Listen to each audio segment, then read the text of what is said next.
अस्सलाम वालेकुम, मैं हूँ शाहजेब खानजादा। आखिर वही हुआ जिसका डर था। पाकिस्तान में भी कोरोना वायरस की तस्दीक हो गई है। अब तक 2 केसेस सामने आ चुके हैं। हम इस प्लेटफॉर्म से मुसलसल सवालात उठाते रहे हैं, खदशात का इजहार करते रहे हैं। हुकूमत ये यकीन दहानी कराती रही है कि अगर पाकिस्तान में ऐसा कुछ हुआ तो उसकी तैयारी पूरी है। पाकिस्तान में इस वक्त कोरोना वायरस के 2 केसेस रिपोर्ट हो चुके हैं। खुद वज़ीर आज़म के मुआविन खुसूसी ज़फ़र मिर्ज़ा इस बात की तस्दीक करते हुए कह रहे हैं, और कुछ देर पहले उन्होंने ट्वीट किया कि मैं पाकिस्तान में कोरोना वायरस के 2 केसेस की तस्दीक करता हूं। उनका मजीद कहना था कि परेशान होने की ज़रूरत नहीं, मामलात कंट्रोल में हैं। मैं कल इस हवाले से प्रेस कॉन्फ्रेंस करूंगा। अब मुआविन खुसूसी कह रहे हैं कि हालात काबू में हैं, लेकिन जिस तरीके से पहला केस कराची में रिपोर्ट हुआ है उससे खदशात जन्म ले रहे हैं, क्योंकि कराची में कोरोना वायरस की तस्दीक से ज़्यादा बुरी खबर यह है कि जिस शहरी में कोरोना वायरस की तस्दीक हुई है वो सैकड़ों मुसाफिरों के साथ ईरान से पाकिस्तान आया था।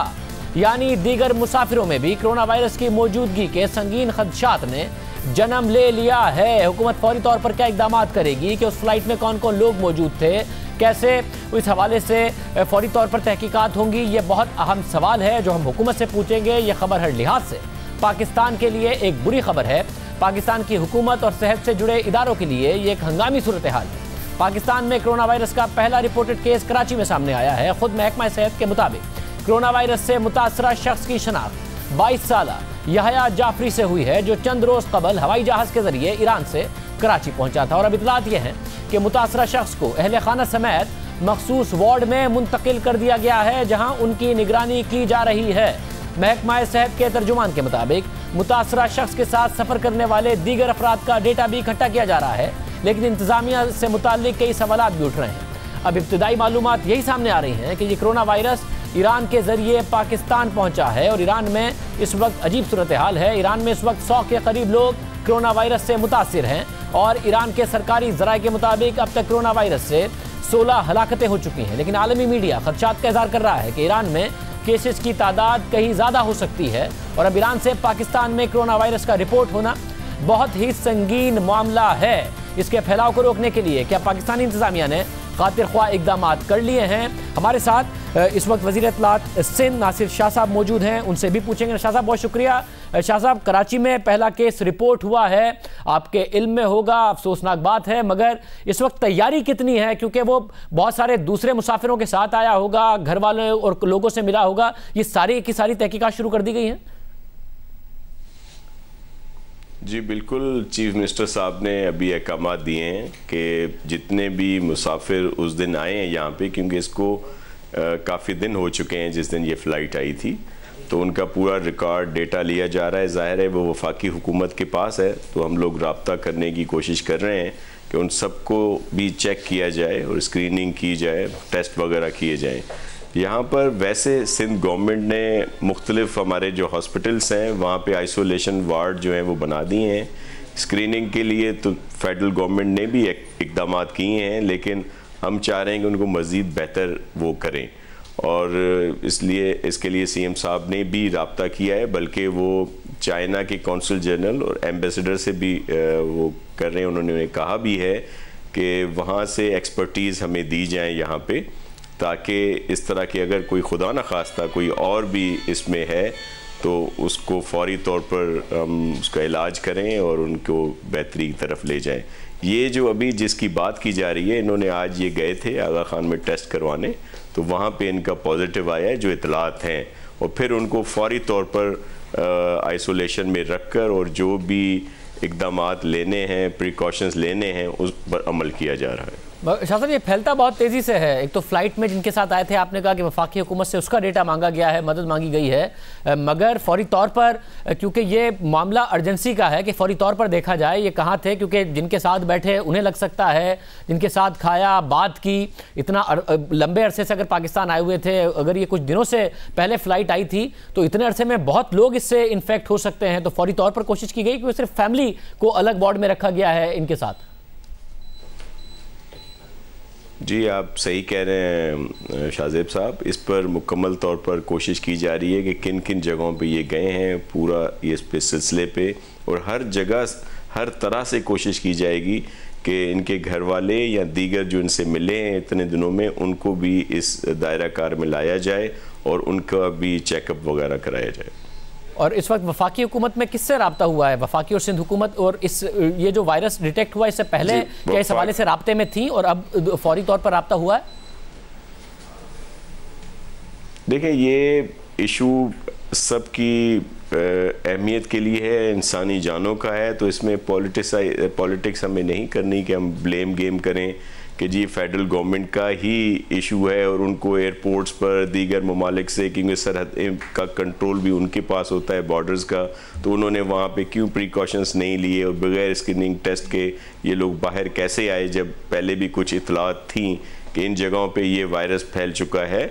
लेकिन इस वक्त हम सब ने मिलकर काम करना है। जो फेडरल गवर्नमेंट के ज़िम्मे काम है वो करें, जो सिंध गवर्नमेंट के ज़िम्मे हम लोग करेंगे, ताकि इस वबा पर, इस आफत पर मिलकर काबू पाया जा सके। अच्छा, मगर सिंध के लोगों को, सिंध में कराची के लोगों को ये इत्मीनान कैसे हो, क्योंकि ज़ाहिर तरक्की याफ्ता ममालिक तक में फौरी तौर पर इक़दाम हुए, स्कूल कॉलेजेस बंद होने से लेके लोगों में मास्क की फराहमी को यकीनी बनाने तक, आइसोलेशन वार्ड्स बनाने तक, मास्क हैं अवेलेबल के लोगों को अवेलेबल हों अगर अब उन्हें पता है कि उन्हें एहतियात करनी है। आइसोलेशन वार्ड्स कितने हैं इस वक्त कराची में, इसके अलावा सिंध के दूसरे शहरों में?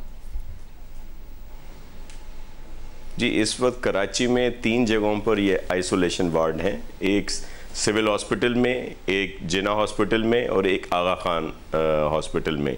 दीगर जगहों पर भी चीफ मिनिस्टर साहब ने कहा है हेल्थ डिपार्टमेंट को, और हमारी जो मिनिस्टर हैं अजरा पेचुओ साहिबा, उन्होंने भी ये अहकामात दिए हैं। और फिर इसी तरह सूबे के दीगर इलाकों में भी हम लोग इस तरह के वार्ड जो हैं वो बना रहे हैं। वैसे पहले भी एक मरीज़ का पता चला था जो सस्पेक्ट था, तो उसको जिम्स में जो हमारा गम्बर्ड का हॉस्पिटल है वहाँ पे रखा गया था, लेकिन फिर तशखीस हुई कि वो उसको ये मर्ज़ जो है लाक नहीं था।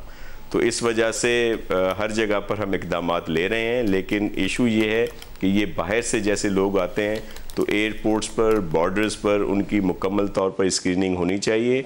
यहाँ पे हम हिफ्ज़ मा तकद्दुम के तौर पर चीफ मिनिस्टर साहब ने PDMA वालों को भी अलर्ट कर दिया है, और जिस तरह आप कह रहे हैं कि मास्क और दीगर चीज़ें तो कुछ उनको पहुँचाई भी गई हैं। जैसे कुछ अर्सा पहले भी एक इशू यहाँ पे जो हुआ था, आपसे बात भी हुई, तो उसके लिहाज से हम लोग अपने तौर पर काफ़ी इक़दामात कर रहे हैं।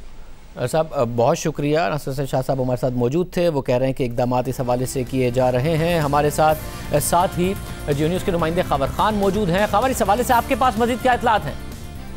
जी शाहजेब, बिल्कुल, ये जो सैयद मोहम्मद याया जाफरी हैं, ये जो है 6 तारीख को अपने 2 दोस्तों के हमरा जो है 28 लोगों के ग्रुप के साथ ईरान रवाना हुए हैं। इमाम खोमैनी इंटरनेशनल एयरपोर्ट पर पहुंचे थे। 28 लोगों का ये ग्रुप था जो कि जो निजी ट्रैवल एजेंसी के जरिए वहां पहुंचा है। जब तक उनकी सेहत ठीक थी, 18 तारीख को इन्होंने जो है वहां पर मकामी किसी हेल्थ सेंटर से हजामा कराया था, और उसके बाद जो है इनको हेडेक, फीवर और जो सिम्टम्स हैं वो सामने आए हैं। जो रिपोर्ट अभी तहकीकात हुई है, 18 तारीख से इनके ये सिम्टम्स हुए हैं। उसके बाद 20 तारीख को ये कराची पहुंचे हैं। एयरपोर्ट पर इनको जो थर्मल स्कैनर है उन्होंने शायद काम नहीं किया है, जो इनको रेक्टिफाई नहीं किया गया, और उसके बाद 26 फरवरी को आज ये इनकी तस्दीक हुई है। और ये तमाम तफसीलात महकमा सेहत इस बात की तस्दीक करती है कि जी 18 तारीख को इनमें ये सिम्टम्स आए हैं, 20 तारीख को ये कराची पहुंचे, और 26 तारीख को जो है ये आगा खान अस्पताल खुद से चल के गए हैं और इनको जो है ये सिम्टम्स जाहिर हुए। इसके बाद इनके अहले खाना और इनको जो है इस वक्त आइसोलेशन वार्ड में रखा हुआ है, क्वारंटाइन में। यानी कि ये जब ईरान में थे वहां पर ही इनको ये सारे सिम्टम्स आ गए थे, इनकी तबीयत खराब हो गई थी पाकिस्तान ट्रेवल करने से पहले? जी शाहजेब, जो महकमा सेहत ने रिपोर्ट जारी की है उसमें इस बात की तस्दीक है जी 18 तारीख को मशहद ईरान का जो इलाका है वहाँ पर इनमें ये फीवर भी था, हेडेक भी था, वीकनेस भी थी, और बॉडी एक जो कि सिम्टम्स हैं कोरोना वायरस के, वो तमाम के तमाम 18 तारीख से ही ईरान में इनको जाहिर हो गए थे। और उसके बाद 20 तारीख को ये कराची पहुंचे हैं, और उसके बाद अपने 2 दोस्तों के हमरा ये गए थे यहाँ से, और जिस ग्रुप के साथ गए थे उस ग्रुप में भी 28 लोग हैं। एक साथ ये ग्रुप ट्रैवल किया है ईरान और फिर वापस भी एक साथ ही हैं, क्योंकि जब ग्रुप ट्रैवल करता है तो एक साथ ही ग्रुप जाते हैं, एक साथ ही वापस आता है। तो ये तफसीलात अभी तक है। महकमा सेहत ने अभी तक जो है सिर्फ उनके अहले खाना और उनको जो है क्वारंटाइन में रखा है, लेकिन जो WHO के SOPs हैं, ये सैयद मोहम्मद जाफरी जिस लोगों से मिले हैं, जो अहले खाना इनसे मिलने आए हैं, जो जिस लोग से मिले, उन तमाम के टेस्ट होना जो है इंतहाई जरूरी है ताकि इस वायरस को बढ़ने से रोका जा सके। मगर ये तशवीश की बात है, क्योंकि हुकूमत तो ये तसल्ली देती रही कि हमने एयरपोर्ट्स पर पूरे इंतजामात कर दिए हैं, स्क्रीनिंग के पूरे इंतजामात हैं, क्योंकि ऐसा नहीं है जो आप मालूमात बता रहे हैं कि ये पाकिस्तान आके इनको सिम्टम जाहिर हुए हैं, वहाँ जाहिर हो गए थे, बीमार हालत पर पाकिस्तान वापस आए हैं, उसके बावजूद एयरपोर्ट की स्क्रीनिंग में या जो थर्मल डिटेक्टर है उसमें नहीं आया, और फिर काफ़ी टाइम बाद ही आगा खान हॉस्पिटल गए जब इनकी बहुत ज़्यादा तबीयत ख़राब हुई।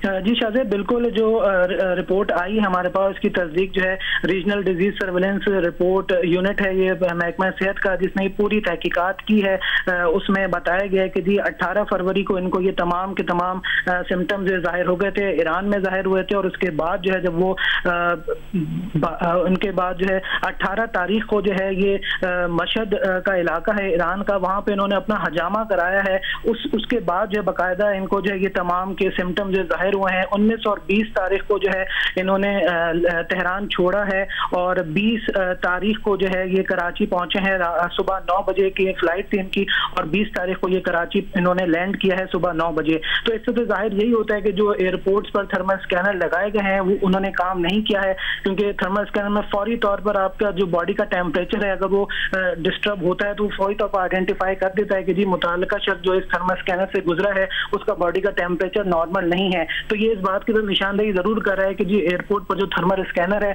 उसने बर वक्त काम नहीं किया है, जिसकी वजह से ये घर चले गए हैं। और आज जो इनकी तबीयत इतनी खराब हुई है और उसके बाद जब ये अस्पताल पहुंचे हैं तो वहां पर उन्होंने टेस्ट कराया है, तो उसके बाद जो है ये तस्दीक हुई है कि जी इन्होंने कोरोना वायरस इनमें शामिल है, और इनके अहले खाना को भी जो है क्वारंटाइन में रख दिया गया है। जी बहुत शुक्रिया। खबर खान इस हवाले से अपडेट दे रहे थे। हम कोशिश कर रहे हैं कि वज़ीर आज़म के मामले खुसूसी बराए सेहत डॉक्टर ज़फ़र मिर्ज़ा भी हमारे साथ मौजूद हों, क्योंकि ये मामला इस हवाले से संगीन है कि सेहत की ख़राबी की जो अलामात हैं वो उनमें तेहरान में ही आ गई थी, उसके बावजूद उसके बाद वो पाकिस्तान सफ़र किया है, तबीयत ख़राब थी, मगर जो थर्मल स्कैनर्स मौजूद हैं और जो स्क्रीनिंग कही जा रही है एयरपोर्ट्स पर उसमें डिटेक्ट नहीं हुआ।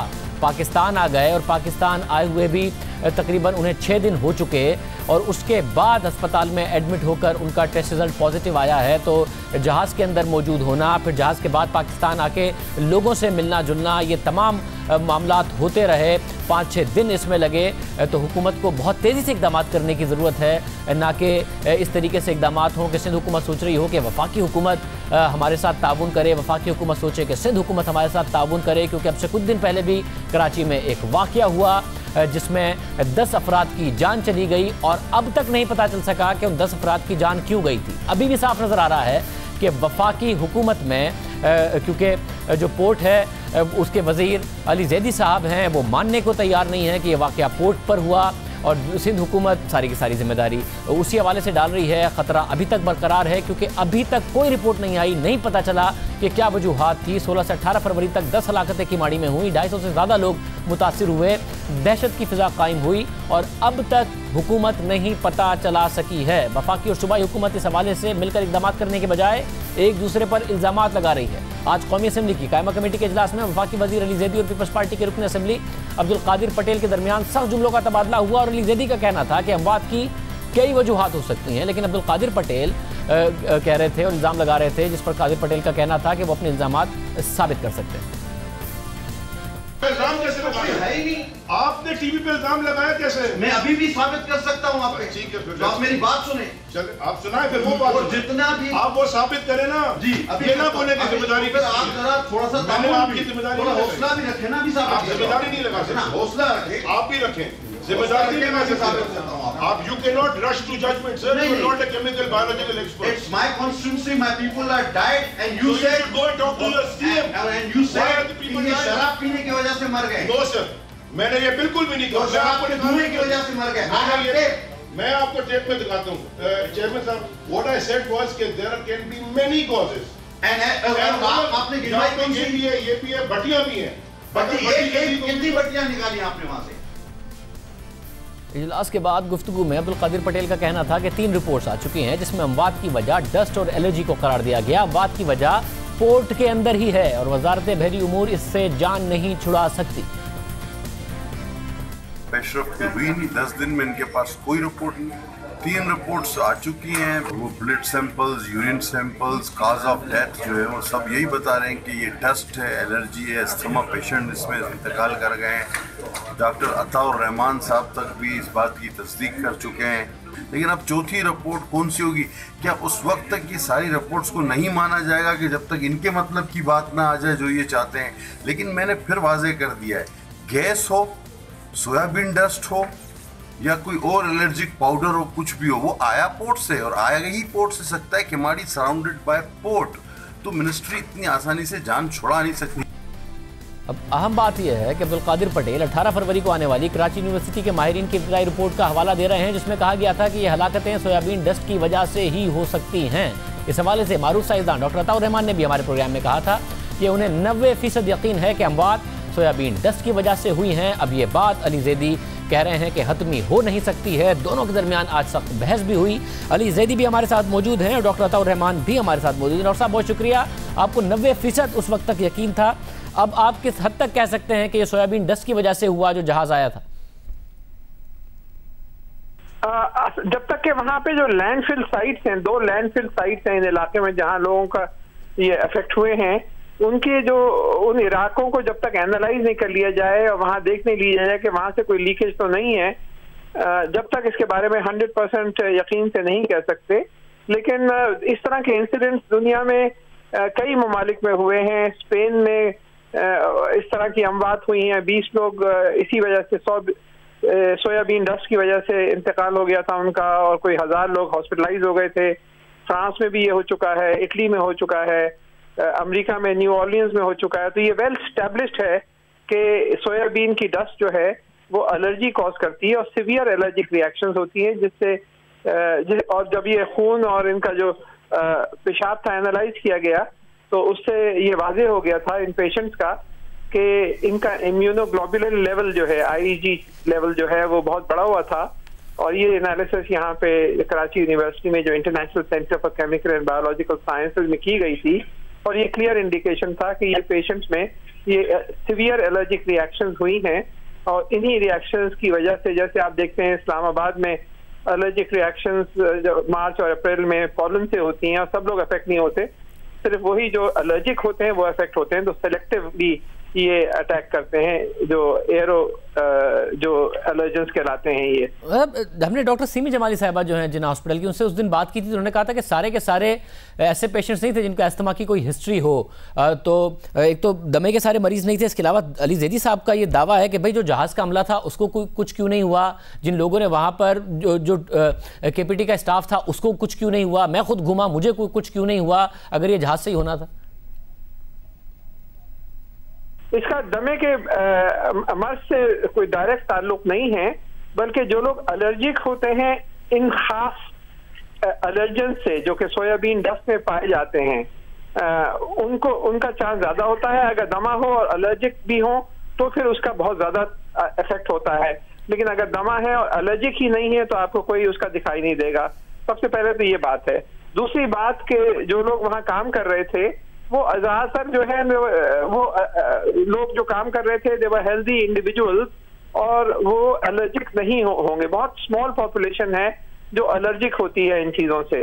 तो इस वजह से वहां पे नहीं हुआ। जहां जहां हवा फैली और वहां और जहां जहां ये डस्ट पार्टिकल्स फैले और उसके साथ ये एलर्जिक कंपाउंड्स फैले वो अफेक्ट हुए और उन पर इम्पैक्ट हुआ। और यही हुआ है इटली में, यही हुआ है स्पेन में, यही हुआ है फ्रांस में और अमेरिका में कि वहां पे जो लोग जहां पे अनलोडिंग हो रही होती है वो लोग इतना उन पे असर नहीं पड़ता, बल्कि जहां ये जाते हैं और जो लोग एलर्जिक होते हैं इन कंपाउंड से उन पर इसका इम्पैक्ट होता है। तो इस वजह से एक खास तरीका अब बैनुल-अक़वामी तौर पे इंट्रोड्यूस हुआ है पिछले 30-40 साल से कि खास साइलोज में फिल्टर्स लगाए जाते हैं जब ये सोयाबीन को निकाला जा रहा होता है ताकि उसकी डस्ट इधर उधर ना फैले, बल्कि एक एनक्लोज तरीके से वो अनलोडिंग हो। तो जो इंटरनेशनल प्रोटोकॉल्स हैं इसकी अनलोडिंग के वो फॉलो करने चाहिए। पहले ज्यादातर ये जो कंटेनर्स आए हैं और शिप्स आई हैं ये पोर्ट कासिम पे अनलोड होते थे, ये किमाड़ी पे आमतौर पे अनलोड नहीं किए जाते थे। इस दफा यहाँ पे अनलोड हुए हैं तो हवा का डायरेक्शन ऐसा था कि वो फिर कुछ पॉपुलेशन पे इम्पैक्ट पड़ा है। तो इट्स रीजनबली सर्टन, लेकिन जो एक स्मॉल लेवल ऑफ अनसर्टेनिटी है वो यही है कि वहाँ 2 लैंडफिल साइट्स हैं और अगर वहाँ से कोई टॉक्सिक वेस्ट कुछ और गैसेस रिलीज हो रही हो तो चाहिए ये कि उस इलाके को जो है सही तरीके से वहाँ की एनालिसिस की जाए ताकि ये 100% सर्टेनिटी से हो जाए। लेकिन इट इज रीजनबली सर्टन कि ये वजह यही हुई है कि ये सोयाबीन डस्ट में जो एलर्जिक कंपाउंड्स हैं उसकी अमवात जो हुई हैं वो वही उसी तरह हुई हैं जैसे दुनिया के दूसरे ममालिक। रहमान साहब हमारे साथ मौजूद थे, वो कह रहे हैं कि बहुत ज़्यादा इम्कान यही है कि ये इस वजह से हुआ, कुछ इम्कान ये भी हो सकता है कि लैंडफिल की वजह से हो, मगर ऐसा लग रहा है कि सिंध हुकूमत और वफाकी हुकूमत एक दफ़ा फिर एक दूसरे पर जिम्मेदारी डाल रही हैं, जिसकी वजह से खदशा पैदा हो रहा है कि अब कोरोना वायरस कराची में डिटेक्ट हुआ है तो सिंध हुकूमत और वफाकी हुकूमत मिलकर काम कर भी पाएंगी। अवाम को ये एतमाद कैसे हो, क्योंकि जो सोया डस्ट का मामला था उसमें 10 अफराद की जान चली गई, फिर अवाम में सुकून आया, जहाज़ चला गया कि शायद ऐसा दोबारा नहीं होगा, मगर आज अली जैदी और कादिर पटेल फिर इस बात पर उलझ पड़े, जिसकी वजह से अब ये तासुर भर रहा है कि किसी और वजह से था। तो कोई और वजह है क्या कि शहरी इस हवाले से परेशान ना हो? अली जैदी साहब हमारे साथ मौजूद हैं। अली साहब बहुत शुक्रिया। अभी भी डॉक्टर अताउर रहमान साहब कह रहे हैं कि रीजनेबली श्योर हैं वो इस बात के लिए कि इसी वजह से हुआ, ये सोया डस्ट की वजह से ही मामला हुआ। आप क्यों समझते हैं कि ऐसा नहीं है? Shahzeb thank you very much. मैं पहले से ही बता दूं कि मैंने इस इशू को क्योंकि ये बड़ा अफसोस है कि 10 लोग इंतकाल कर गए हैं और अभी तक हम सारे लगे हुए हैं टू फिगर आउट सोर्स क्या थी, किस वजह से वो गैस कहाँ से आई थी। मैं सिर्फ ये बताना चाहता हूँ कि मैं इसलिए क्लियर मौक़िफ़ इसके ऊपर नहीं, मैं मीडिया पे भी नहीं था, क्योंकि जब तक ये मैं ये पैनिक नहीं क्रिएट करना चाहता और स्पेकुलेशन नहीं क्रिएट करना चाहता। लेकिन मैं जो बात कर रहा हूँ एक सर्कमस्टेंशियल एविडेंस एक चीज़ होती है और वो सर्कमस्टेंशियल एविडेंस जब इतना स्ट्रांग हो तो फिर वो आपको थॉट प्रोसेस में डाल देता है। ये आज का अखबार है, आज मैं पहली दफ़ा इतने कागज़ लेके शो में आया हूँ। ये आज का अखबार है पाकिस्तान ऑब्जर्वर, इसमें अताउर रहमान साहब का स्टेटमेंट है। उन्होंने उसमें लिखा हुआ है certain element of uncertainty remains as there are 2 landfill sites near the place where the asthma epidemics occurred. They need to be checked before reaching the final conclusion about this unfortunate incident. मैं सिर्फ ये चाह रहा हूँ कि खुदा ना खास्ता अल्लाह ना करे कि ये ऐसी कोई चीज़ और हो, ये ना हो कि हम सारा का सारा रश टू जजमेंट इसे कहते हैं उधर चले जाएं और अगर फिर कोई हो गया चीज़ तो फिर एक और प्रॉब्लम। ये वाली आपकी बात बिल्कुल दुरुस्त है कि जजमेंट ना पास करें फिर हो गया तो फिर बहुत ज़्यादा बड़ा मसला हो जाएगा। मगर आपकी बातों से शुरू से तासुर ये उभर रहा है कि आप अपनी मिनिस्ट्री के मातहत जो इदारे हैं उनसे जिम्मेदारी हटाने के लिए अपनी मिनिस्ट्री की खामी नहीं देख रहे हैं। जहाज़ में भाई सही तरीके से सेफ्टी मेजर्स लिए थे, उसको शिफ्ट करने के लिए नहीं लिए गए थे। आपकी इदारे पर ब्लेम ना आ जाए, आपके मातहत इदारे पर, इस वजह से आप पहले दिन आप पहुंच भी गए वहां बगैर तहकीक के कि आप इसलिए ये कर रहे हैं। शाह साहब ये पिछले 2 साल में ना कोई 12-13 जहाज़ आए हैं सोयाबीन के इसी पोर्ट पे, कराची पोर्ट पे 50 से ज़्यादा जहाज़ आए हैं। 2 मिलियन टन से ऊपर इंपोर्ट करता है पाकिस्तान। 50 से ज़्यादा जहाज़ आए हैं पोर्ट कासिम पे। ये जो जहाज़ था, इस जहाज़ में जो 30 आदमी का क्रू था 30+ का, जो 35 दिन सेल करके अमेरिका से आया, वो सब ठीक है। जो 600 आदमी वक्तन लेबर जो वहीं केमाड़ी में रहती है, डॉक लेबर जो काम करती है, उसमें से किसी को कुछ नहीं होता। 7 बजे ये जहाज़ गैंग, इसे कहते हैं गैंग्स होती हैं जो क्रू की जाती हैं, लेबर की, जो 7 बजे गैंग जाती है, 7:30 बजे ऑफलोडिंग शुरू होती है। 7:36 पे पहला पेशेंट चला जाता है। 6 मिनट में ये कौन सी मिसाइल गाइडेड पता नहीं सोयाबीन की गैस थी, डस्ट थी कि वहाँ पहुँच जाए, नंबर 1। दूसरी, अगले दिन जो हुआ वो हुआ कस्टम हाउस के बेसमेंट में। हमने पहले दिन ही जाके नेवी की वो जो टीम है जो कि डिटेक्ट कर सकती है, जिनके पास इक्विपमेंट है, जिनके पास कैपेसिटी है ना, मेरे पास तो कैपेसिटी पोर्ट में केमिकल गैस डिटेक्ट करने की तो नहीं है। हमने उनको लगाया, उनकी रिपोर्ट का हम इंतजार कर रहे हैं, बायोप्सी की रिपोर्ट्स का भी इंतजार कर, और भी चीज़ों का इंतजार कर रहे हैं। सर्कमस्टेंशियल, अब कस्टम हाउस की बेसमेंट 3.5 किलोमीटर दूर है, उसके बीच में केपीटी भी है, उसके बीच में पीएनएससी भी है, उसके बीच में इतनी आबादी भी है। कस्टम हाउस की बेसमेंट में क्यों आके बू आना शुरू हो गई? बू आना शुरू हो गई, स्मेल आना शुरू हो गई। मैं फिर खुद वहां गया, वहां भी नेवी की टीम नीचे से आई जो वो चेक कर रही है, बू आ रही थी, थोड़ी आंखें भी चल रही थी, जबकि एयर डाइल्यूट हो चुकी थी। SEPA, Sindh environmental protection agency, जिसकी ये रिपोर्ट है जेल से जिन्होंने करवाई है, GEL से, उसमें जब उन्होंने हमें यह बताया कि H2S, जैसे हाइड्रोजन सल्फाइड कहते हैं, जिसका कंटेंट 0 ppb 0 होना चाहिए, जो कि 661 था ज़ियाउद्दीन हॉस्पिटल के पीछे के करीब। तो हमने फिर इसके ऊपर रिसर्च शुरू की और अता साहब की भी जो रिपोर्ट है वो सामने पड़ी थी। उन्होंने लेटर लेके पहली दफ़ा पोजीशन ली, बड़ी इंटरेस्टिंग थी। उसमें लिखा है we think that this may be due to over exposure of soybean dust, कि हम ये सोच रहे हैं कि शायद ये अखबार है, ये अखबार की मैं प्रिंट लाया हूं, ये न्यूयॉर्क टाइम्स है, ये न्यूयॉर्क टाइम्स है 2007 जनवरी 9, इसमें लिखा है रॉटन smell raises alarms and questions. ये नीचे मेयर साहब ने अपनी प्रेस कॉन्फ्रेंस में कहा कि न्यूयॉर्क के मेयर ने कि वहां पे भी ये हुआ था, जब आप लैंडफिल करते हैं उसमें भी रॉटन एग की स्मेल का लिखा हुआ है, H2S भी रॉटन एग की तरह स्मेल करती है। इशू ये है शाहजेब कि अगर आप आज जाके चेक करें ना कि माड़ी के लोगों में डस्ट की वजह से वहां इतने साल कोयला उतरता रहा है, इतनी चीजें और होती नहीं है कि वहां पे एजमा के पेशेंट, हमारा जो KPT का हॉस्पिटल है उधर, वहां एजमा के पेशेंट ज्यादा आते हैं। और मैं खुद एजमा का, Ali Zaidi myself I am saying, मैं एजमा का खुद पेशेंट हूं, मैं खुद पंप लेके चल रहा होता हूं। मैं उस जहाज पे 3 बजे खड़ा हुआ रात को जाके आधे पौने घंटे के लिए, हार्बर से भी देखा।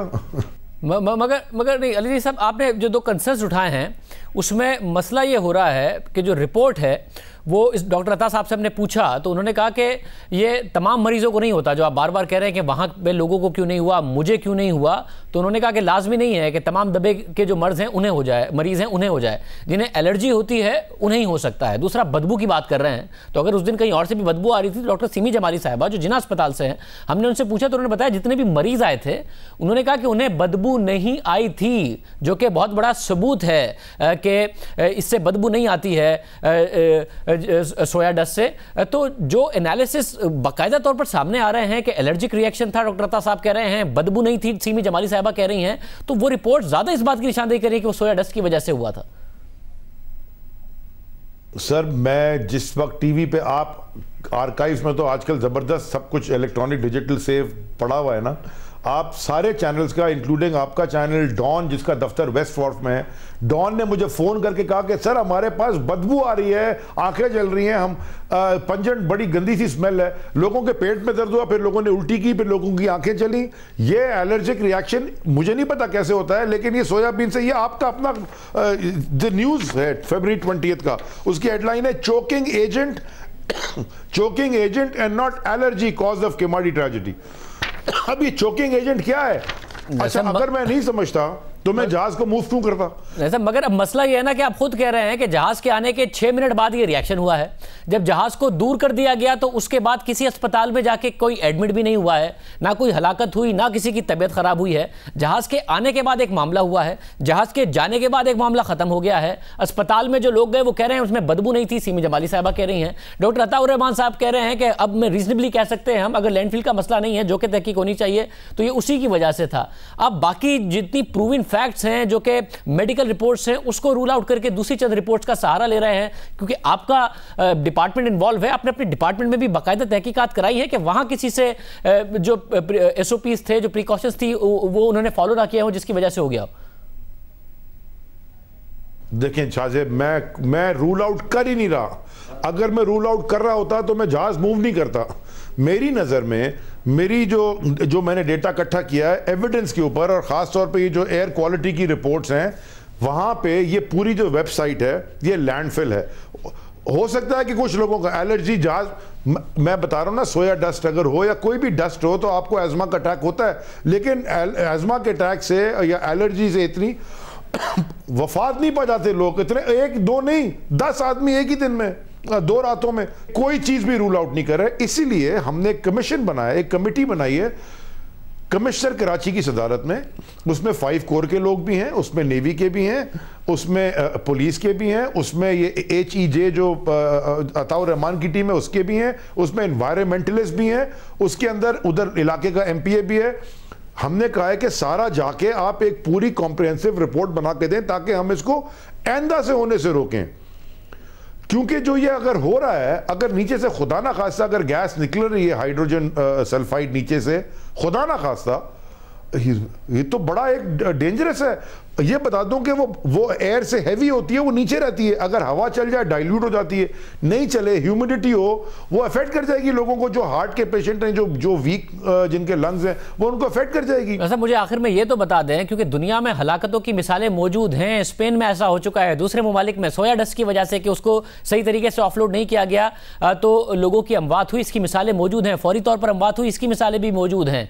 केमिकल एनालिसिस, इसके अलावा जो मेडिकल एनालिसिस है वो कह रहे हैं कि इसकी वजह से हुई थी, मगर अगर आप इसके बरक्स कह रहे हैं तो कम से कम आप अपने इदारे में तहकीक आपने कर ली है कि भाई वहां तो किसी से नहीं बदएहतियाती हो गई थी जिसकी वजह से ये सारा का सारा मामला हो गया है, बाकी वाकई तहकीक होनी चाहिए, लैंडफिल की वजह से हुआ तो तहकीक होनी चाहिए, ये भी जिम्मेदारी है, मगर आपने अपने इदारे में तहकीक की है या आप उसको डिफेंड ही किए जा रहे हैं पहले दिन से? मैं कमीशन को फॉलो कर रहा हूं, एनबीसीडी की जब रिपोर्ट आ जाएगी वो भी हम सामने रखेंगे। मेरी रीजन में जहाज के, अच्छा चले पूरा दिन जहाज ऑफलोड होता रहा, दो मंडे का पूरा दिन जहाज ऑफलोड होता रहा तो कोई नहीं गया, रात को क्यों चले गए? मतलब और अगर वो जो गैस थी वो बेसमेंट में कैसे चली गई, जो भी था वो डस्ट पार्टिकल वो कस्टम हाउस की बेसमेंट में कैसे चली गई? अच्छा, जिस दिन कस्टम हाउस मंडे को हुआ, ट्यूसडे को केपीटी ने कंप्लेन की, केपीटी में हमने लोगों को घर पे जाके, अगर आपसे नहीं सर्वाइव, अगर आपको अनकंफर्टेबल फीलिंग है आप घर चले जाए, लेकिन कस्टम हाउस खुला था। वैसे बहुत शुक्रिया, हमारे साथ अली ज़हीर साहब मौजूद थे। प्रोग्राम में हम एक ब्रेक शामिल करते हैं। ये बात रीजनेबल है कि इसकी तहकीक होनी चाहिए इससे पहले कि किसी मंतकी अंजाम तक पहुँचा जाए और मामले को दबा दिया जाए। प्रोग्राम में एक ब्रेक शामिल करते हैं। एहसान इकबाल साहब और शाहिद खान अब्बासी आज रिहा होने के बाद बाहर आए हैं, क्या बीती जेल में, बात करेंगे एक ब्रेक में।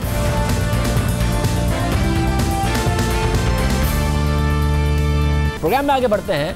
एहसान इकबाल साहब भी आज जमानत पर रिहा हुए, उनके केस के हकाइक हम आपको बताते ही रहे हैं। शाहिद खान अब्बासी, एहसान इकबाल दोनों आज रिहा हो गए। एहसान इकबाल साहब हमारे साथ मौजूद हैं। एहसान इकबाल साहब बहुत शुक्रिया, आपको ज़मानत पर रिहाई मिली। जो नए क़वानीन थे आपने कहा था आप उनका भी नहीं फ़ायदा उठाएंगे, अपने सवाल में बाद में करूँगा। सबसे पहले आपकी कहानी, आपकी जेल की कहानी।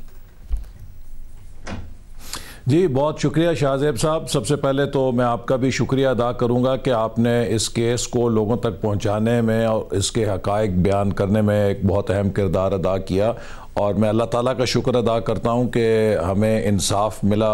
हक़ और इंसाफ के नतीजे में नैब का ये खेल जो इस वक्त ये हुकूमत खेल रही है, और जो हुकूमत और नैब का गठजोड़ है अपोजिशन के ख़िलाफ़, जिसकी अब यूरोपियन कमीशन ने भी अपनी रिपोर्ट में तस्दीक की है, ये अवाम के सामने आ गया है। मेरे ख़िलाफ़ और शाहिद खाकान अब्बासी साहब के ख़िलाफ़ नैब के पास कोई ग्राउंड नहीं था अरेस्ट करने का, सिर्फ़ हमारी आवाज़ खामोश करने के लिए, सिर्फ हमें मैदान अमल से हटाने के लिए नैब को हुकूमत ने इस्तेमाल किया और हमें जेल में डाला गया। अब जेल में हमें कोई हमारे हौसले पस्त नहीं हुए, चूँकि जैसा कि आपको मालूम है कि जेल से चोर ही डरते हैं, लेकिन अगर आपका ज़मीर मुतमईन हो और आपको पता हो कि आपको अपने सियासी नज़रियात की सज़ा मिल रही है, तो लोगों ने कई कई साल जेलें काटी हैं, उससे उनके हौसले नहीं पस्त होते। लेकिन हुकूमत ने जो इस वक्त मुल्क के अंदर एक इंतशार पैदा कर रखा है एहतसाब के नाम पे झूठे केस बना के, इसका नुकसान ये हो रहा है कि जो असल में एहतसाब था या जो रियल अकाउंटेबिलिटी थी उसकी भी साख खत्म हो चुकी है। मुझे बताइएगा कि जब आप जेल में थे तो क्योंकि आप पेश भी होते थे, आप बाहर गए वापस आए, उस वक्त भी पेश होते थे, तो नैब की तरफ से जाहिर गिरफ्तारी का ये रीजन दिया जाता है कि व्हाइट कॉलर क्राइम है, हमें बहुत सारी तहकीकात करनी होती है। आपसे दिन में कितनी देर तक तहकीकात होती थी, किस तरीके से होती थी? देखिए, जो हाई कोर्ट के अंदर नैब ने हमारी बेल एप्लीकेशन की मुखालफत में कहा कि हमें इनसे इंटेरोगेशन करनी है। शाहज़ेब साहब, मैं तकरीबन 5 हफ्ते के करीब अडियाला जेल में रहा हूँ। इन 5 हफ्तों में 1 सेकंड के लिए नैब ने कोई मुझसे इंटेरोगेशन नहीं की। कोई एक विजिट इनके इन्वेस्टिगेशन ऑफिसर का नहीं है कि जो वहाँ पर किया गया हो। इसी तरह शाहिद खाकान अब्बासी साहब वहाँ पे 6 महीने 7 महीने रहे हैं, इनसे किसी किस्म की कोई इंटेरोगेशन नहीं की गई, लेकिन हाई कोर्ट के सामने इन्होंने कहा कि हमने इसलिए इन्हें हिरासत में रखा हुआ है कि हमने इनसे तफ्तीश करनी है। तो ये सारे वो बहाने थे जो हाई कोर्ट ने जब इनसे सवालात किए तो ये बिल्कुल उनके सामने कोई जवाब नहीं था, और इसीलिए फिर हाई कोर्ट ने बेल एप्लीकेशन मंजूर की। यानी कि आप जब पेश होते थे गिरफ्तार हुए बगैर, उससे कोई बहुत ज्यादा आपसे तफ्तीश नहीं की नैब ने आपको गिरफ्तार करने के बाद? कुछ भी नहीं की। मैं 1 महीना इनके पास नैब की कस्टडी में रहा हूं, और उस 1 महीने में बमुश्किल 2-3 दफ़ा ये मेरे पास आए हैं 10 मिनट या 15 मिनट के सवाल जवाब करने हैं। तो यानी 1 महीने में 1 घंटा भी इन्होंने मुझसे तफ्तीश नहीं की होगी।